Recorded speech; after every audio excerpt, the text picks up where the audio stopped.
Hello folks, today in this video we're going to talk about the last type of wave that we're going to see, electromagnetic waves, all about them, what they do, and some of their properties. Let's go ahead and get started.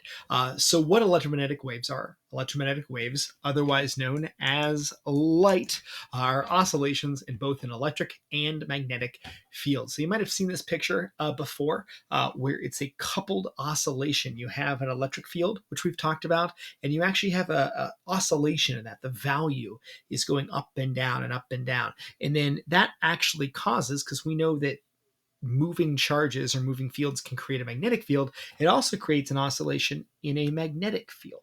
And so that oscillation can actually travel and propagate through that field. And so we call that a wave. And it is a wave in the electric and magnetic field. So we call that light. They're oriented, you can see here, perpendicular to one another. So at a 90 degree angle there. This is caused by the movement or vibrations of electrical charges. So how do you create light? You get electrons or protons or any other charged particle, of course, to move or vibrate. Now, one unique thing about electromagnetic waves that are different than every other wave we've talked about before is that they travel without a medium. They can travel through a medium, but they do not need a medium. They are waving in the electromagnetic field themselves. They are not making the particles wave with them or move with them, which is a interesting topic, of course. And in a vacuum, they have the same speed, which we've seen before. The speed of light, which is abbreviated with the letter c, is equal to 3 times 10 to the 8th meters per second. That's how fast the speed of light is, which, of course, is ridiculously fast, 300 million meters per second. Quite a fast wave. Now, you might have heard of different types of light or different types of electromagnetic waves before, from gamma rays and X-rays and UV, all the way down to microwaves and radio waves and infrared light, of course. This here is the electromagnetic spectrum, and the idea is that it shows you waves of increasing and decreasing frequency, energy, and wavelength. In general, waves on this side of the EM spectrum, which some people do it left, some people do it right. It depends on which type of EM spectrum you're looking at here, have the highest energy. I always like to remember that gamma rays turn you into the Hulk. They're the dangerous ones. So those have the highest energy, and the ones on this side have the lowest energy there. Now, it also works that way in terms of frequency. So these have a high energy and also a high frequency, which means they are doing the most waving. So gamma rays have a high frequency and radio waves have a low frequency. So low energy and low frequency. That means the wavelength is the opposite. So these top numbers here are showing you the wavelength of the wave. And you'll notice very short wavelengths are the ones on this side, and very long wavelengths are on that side. Now, the teeny, teeny, tiny portion of the spectrum here that we can see is called visible light, and it's oriented this way. So ultraviolet light would have the highest energy of all the light we can see, and it kind of follows the colors of the rainbow down to red, which would be the lowest. And that's why it's called infrared light, because it's below red in terms of its frequency, and ultraviolet's called ultraviolet because it's above violet. It's in the higher energy part of the spectrum.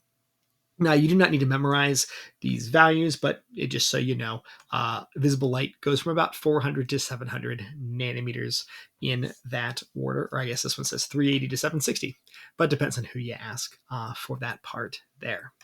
Now, a few questions involving the wave equation for light. Remember that the speed of a wave, any wave, is equal to its frequency times lambda. So we can use this equation, where c is the speed of light in a vacuum, to find the frequency or wavelength of light. So for example, what's the frequency of light with a wavelength of 3.5 times 10 to the minus 6th meters? Well, we know that the speed of light is frequency times wavelength. Speed of light is 3 times 10 to the 8th meters per second. That equals frequency times wavelength, 3.5 times 10 to the minus 6th meters. So solve that out for my frequency. Just take the speed of light, 3 times 10 to the 8th, divided by 3.5 times 10 to the minus 6th, and I end up getting a frequency, quite a large one, of 8.6 times 10 to the 13th hertz. Light tends to have very high frequencies because it often has lower wavelengths. Next question, question 2, asks what color is light with a frequency of 4.9 times 10 to the 14th hertz? Well, I'm going to go ahead and use this chart over here, but notice that this is all in nanometers. So let's go ahead and convert this frequency to a wavelength in nanometers. To do that, I will again use the same equation. 3 times 10 to the 8th meters per second equals the frequency, 4.9 times 10 to the 14th hertz, times my wavelength, lambda. Solving this out for lambda, I get, looks like 6.12 times 10 to the minus 7th meters. Now with light, we often need to convert meters to nanometers. So remember that in 1 meter, there are 10 to the 9th nanometers. So we're just going to multiply this by 10 to the 9th, and I get, I should have known that, 612 nanometers. So this is definitely visible light. If you look here, 612 looks like it probably is just past that line there. So I would say yellow. It's subjective, color is, so we're going to say yellow, but if you thought it was a bit of a different color, that is perfectly fine there as well. Okay, moving on here to some things that light can do. Like I said last time, these are properties that all waves have, reflection and refraction, but they make a lot of sense when you think about light, because we often think about light as rays. So this is the ray depiction of light, and you can see that light ray moving down toward this piece of glass here in the air. And when it meets a boundary between two different materials, the air and the glass here, a couple things can happen. One of them is that the light ray will be reflected off of that surface. Now, for a simple boundary like this, where it's nice and flat, there is a principle that the angle of reflection, which is how the angle that that light is coming in at, is always equal to the angle of incidence. This is the angle that it's coming out at. So the angle in equals the angle out. Now, we always are going to measure angles from what's called the normal line. Normal, not like in like it's a normal person or it's an average person, but normal in the math sense, which means it's at a 90-degree angle. That's why it's called the normal force. That's why this one's called the normal line. So we're going to measure this angle, not this one. Always that angle there between the normal. So that would say that angle is equal to that one. And so that's my law of reflection. Now, light can also, besides reflecting off the surface, actually go through that boundary, right? If it's glass, it's transparent. So that air could go through the glass as well. And so the idea there is that that light is refracted. Refraction is the bending of a light ray as it passes from one medium into another. You might have seen the demo of putting a pencil into a glass of water, and you see that the pencil kind of looks like it's broken. That's because the light in one material is bending more than the light in another material. And so that bending is refraction in action. So the angle that it's going to refract at depends on a property of the material called the index of refraction. Index of refraction is given the letter n, and it is just the ratio between the speed of light in a vacuum and the speed of light in that particular material. Notice then that if this is the speed of light in a vacuum, that's the fastest light's always going to be, n is always going to be a number greater than 1. So I can kind of show you some different values for n. Air, because it's very similar to a vacuum, there's not much going on in it, has a value of about 1, similar to what a vacuum would have. But if you go into denser materials, for example, glass, or even a diamond, those will have much greater indices of refraction, and because they're more dense, and thus more bending and slower light will be. So in general, the higher the index, the slower that light will be. So question 1, in which material will light travel the fastest in, lucite or crown glass? Well, lucite's 1.5, crown glass is 1.52, so lucite will be where it is faster. And then it asks, what is the speed of light in diamond? To get that, I'm going to use my equation, n equals c over v. N is my speed of light, or my index of refraction in diamond, which is 2.42, equals speed of light, 3 times 10 to the 8th, divided by the speed of light in diamond. So we're going to get, looks like I get a speed in diamond of 1.24 times 10 to the 8th meters per second. Still fast, obviously, but much slower than it was going at its 3 times 10 to the 8th meters per second. So that's index of refraction. Now, how do we use it to figure out what angle it's going to be refracted at? When we take a look down here at the picture below me, you can see that that light bends inward here for this normal line. In general, you can actually come up with a way to figure out if it's going to bend toward or away from the normal line.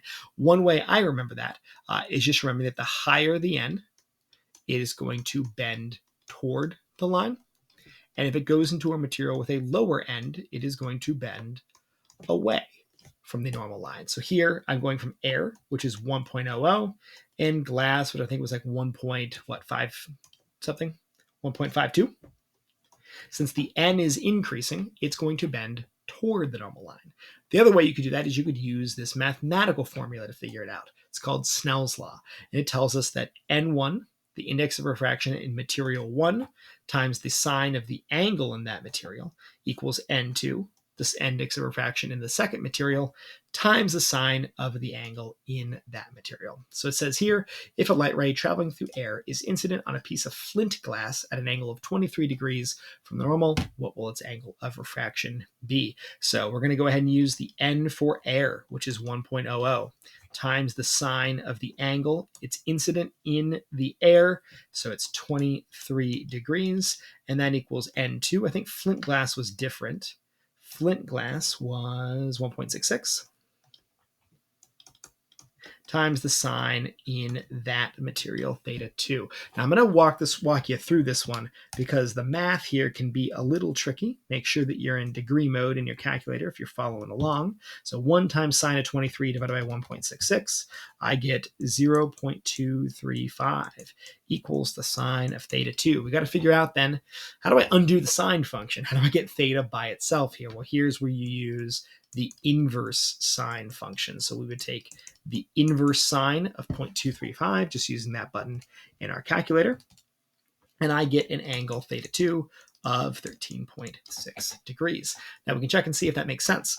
I went from an n of 1 to an n of 1.66. Like I said up here, if the n increases, it's going to bend toward the normal line. And look, our angle got smaller, which makes sense because it bent toward that line.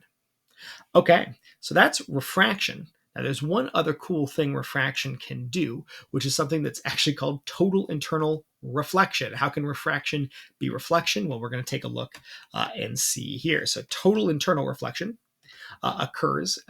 It's an optical phenomenon that occurs when the angle of incidence at a boundary reaches what's called a critical angle. That critical angle being that the refraction angle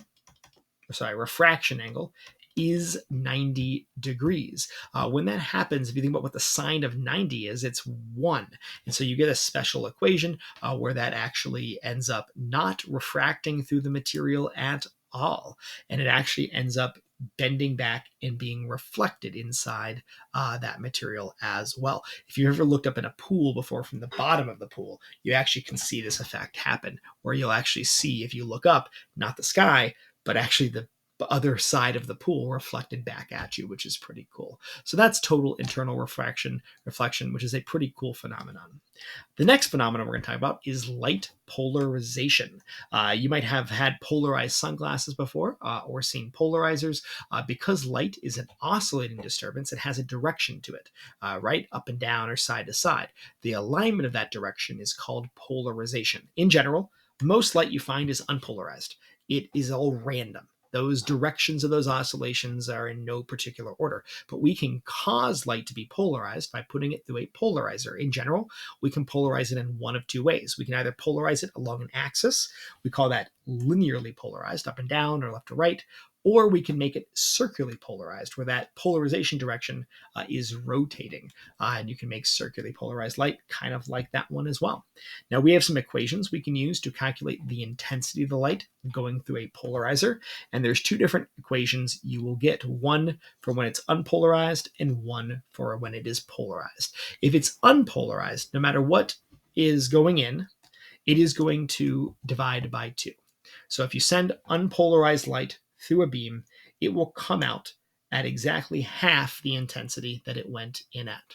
So put it in, divide by 2. Then if you already have it polarized and you put it through another polarizer, let's say at a different axis, it depends on the angle that you put that polarizer at. If you line it up perfectly, the angle would be 0. And so the cosine of 0 is 1.